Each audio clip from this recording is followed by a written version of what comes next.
Coordinate geometry, question number 5th.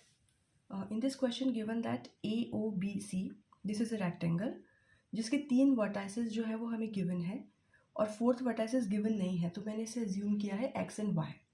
Then we have to find out the length of diagonal. Diagonal मतलब AB और OC, इनके diagonals की length हमें find करनी है. अब we know that the diagonals of rectangle are equal, तो हम दोनों में से किसी एक की भी अगर निकालेंगे तो दूसरे की सेम है. इसलिए मैंने यहाँ पे A और B के कोऑर्डिनेट्स गिवन है, इसलिए मैंने with the help of distance formula मैंने यहाँ पे AB की वैल्यू निकाली, दैट इज √34 यूनिट्स.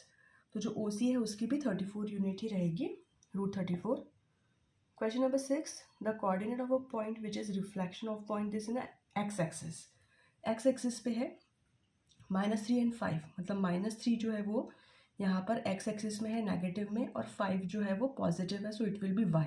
तो ये है हमारा पॉइंट -3 एंड 5. अब हमें इसका रिफ्लेक्शन निकालना है, तो जो एक्स एक्सिस गिवन है उसको हम as a mirror find out करेंगे, और मिरर में जितनी ऑब्जेक्ट जितना दूर रहता है उसकी इमेज उतनी ही दूर बनती है. तो डेफिनेटली ये 5 है, तो यहाँ पे भी डेफिनेटली हमें y एक्सिस पर भी -5 पे आना पड़ेगा.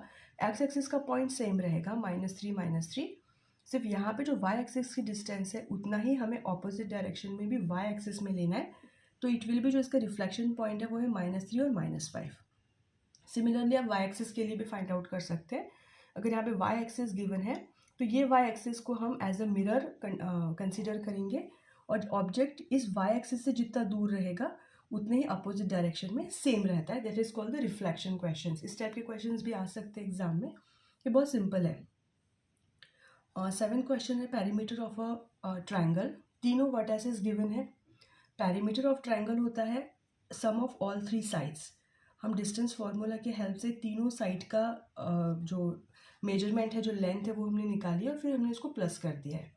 AB जो है वो है 5, BC है 3 और CA है 4. सो 5 + 3 + 4 = 12 units. So this is the answer.